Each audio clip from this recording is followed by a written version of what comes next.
Untuk closing statement saya di halaman 9 ingin saya uraikan sedikit alinea kedua halaman 9. Terakhir, jangan pernah punya keinginan untuk mengimplementasikan pola hidup orang lain untuk dirimu. Jadilah hidupmu berdasarkan polamu sendiri. Melelahkan sekali ya meniru pola hidup orang lain. Dan ini terjadi di mana-mana. Tangganya beli Innova, kamunya beli tangganya beli kulkas apa? Toshiba. Istri kamunya mentalitas Toshiba. Tangganya umroh, istri kamunya minta haji. Ini kata orang Jawa namanya mata indreng. Artinya apa yang dilihat selalu diinginkan. Niru gaya hidupnya orang. Ini gimana? Melelahkan. Kemampuan yang kau miliki tidak sama dengan kemampuan orang yang kau tiru itu. Iya dong. Nah, ini juga bisa terjadi. Ada orang memutasikan dirinya. Diangkat oleh Allah pada posisi tertentu, tapi dia memutasikan dirinya. Maka nasihat Ibnu Athaillah, janganlah engkau mutasikan dirimu kecuali seizin Allah. Ada seorang pengusaha sukses, ya, dia banyak menciptakan lapangan kerja, pegawainya banyak, uangnya miliaran. Dia bekerja dari mulai berangkat dari rumah jam 4 pagi, pulang jam 10 malam. Dia capek melihat seorang kiai di rumah saja kerjanya hanya gadag-gedeg, hilal. Duitnya banyak. Dan sangat dihormati. Ya, dicium tangannya bolak-balik. Dia mikir, enak juga ya. Akhirnya dia ingin menirukan pola hidup seorang waliullah tadi itu, pengen jadi wali kan gitu. Akhirnya usahanya ditinggalkan, dia pergi ke hutan, berzikiran siang malam, kepengen jadi wali. Akhirnya jadi wali dalban. Iya. Bisnisnya bangkrut semuanya. Itu resikonya. Atau juga sama. Sudah jadi kiai, sudah punya pesantren, tinggal duduk manis, ngajari santri, rezeki dijamin oleh Allah, tidak bakal kurang makan. Iya. Datang setannya menggoda. Apa sih hebatnya orang tamak tuh? Kamu sehari-hari kepengen dikasih orang aja. Dipanggil ceramah mengharapkan salaman. Iya kan?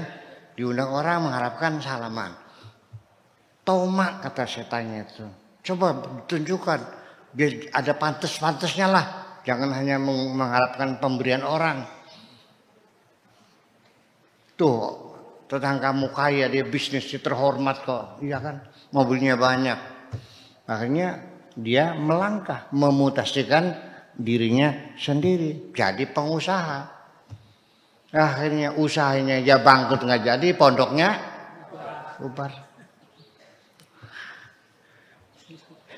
Jadi kamu punya potensi, punya energi, punya kemampuan, punya fasilitas yang istimewa untuk dirimu yang tidak dimiliki oleh orang lain. Sehingga pola hidup orang lain tidak mungkin bisa kau laksanakan untuk dirimu sendiri. Ini satu. Udah jelas? Kemudian ada firman Tuhan, laqad kana lakum fi rasulillahi uswatun hasanah. Di dalam pribadi Kanjeng Nabi ada keteladanan yang baik untuk kamu semuanya. Berarti meniru pola hidupnya Kanjeng. Nah, apakah ini termasuk? Termasuk. Pola hidup seperti Kanjeng Nabi. Karena nabinya ceboknya pakai batu, dia ceboknya pakai batu.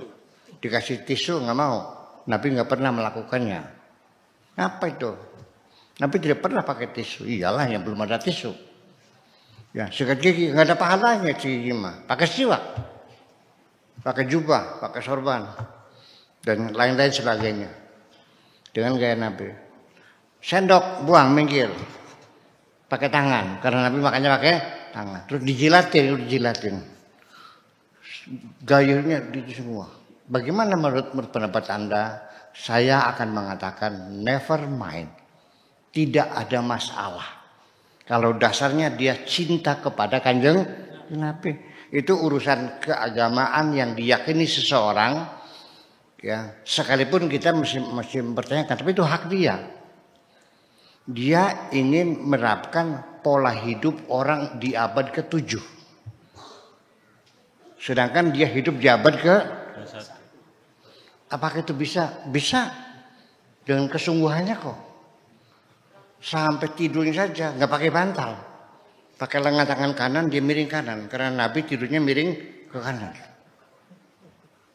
Kalau meludah ke kiri, nggak ada ke kanan tuh. Terus ke kiri aja. Ya, terus mana? Semuanya ditiru. Suapannya kecil-kecil. Mamanya sampai lembut. Baru ditelan. Ya, terus sebelum kenyang dia sudah berhenti. Ya, sengaja beli korma dari Mekah supaya setiap hari ada korma dimakan. Enggak ada masalah, itu hak pribadi seseorang. Ya kan begitu. Jangan disalahkan, itu masalah keagamaan. Itu hubungannya dengan akhirat.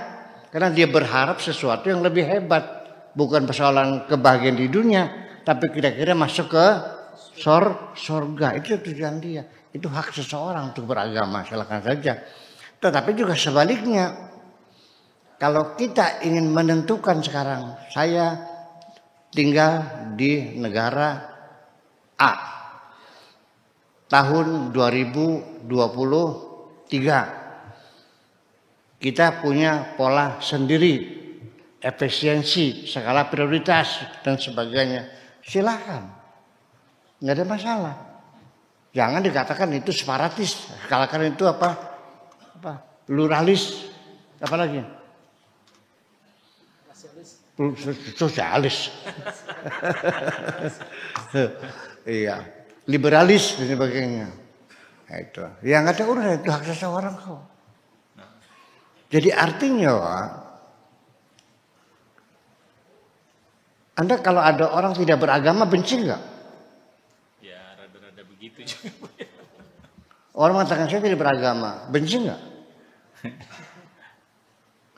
Kalau orang menyatakan agamanya beda dengan agamamu, benci nggak? Iya. Ini kan jadi persoalan. Itu ada sesuatu dalam diri Anda. Ketika ada orang berbeda dengan dirimu lalu kau salahkan, itu Anda bermasalah sesungguhnya. Iya. Jadi yang penting bagi saya, pola hidup seperti apapun bagi saya terserah Anda. Atau Anda yang menjalaninya, Anda yang mengalaminya, Anda yang menikmatinya, Anda yang menderitanya. Silakan pola hidup seperti apa. Barangkali pola hidupnya seperti Donald Trump, ya mangga silakan. Pola hidupnya kayak siapa lagi? Kanjeng Muhammad, seperti Abu Bakar, mangga silakan pola hidup semacam itu. Tetapi bagi saya bahwa ketika Anda meniru pola hidup orang lain, akan melelahkan Anda sendiri. Cobalah, ini sehat saja, tidak maksa enggak. Cobalah pola hidupmu untuk dirimu sendiri sesuai dengan kapasitas kamu, kedudukan kamu, fasilitas kamu, potensi kamu, energi kamu, ya kan begitu. Semuanya pasti akan sesuaikan. Jadi jalanilah hidup ini dengan nyaman, jangan memaksakan pola hidup orang lain. Terima kasih, gitu aja. Iya, luar biasa sekali. Keilmuan yang sudah disampaikan Buya Syakur pada kesempatan kajian malam hari ini sangat luar biasa buat kita semua. Dan poin yang pertama, jadilah diri sendiri. Kita akan bisa membangun kebahagiaan untuk diri kita. Kemudian poin yang kedua, potensi yang ada pada diri kita ini, mari kita gunakan sesuai dengan fungsinya sehingga juga akan berujung pada kebahagiaan kita.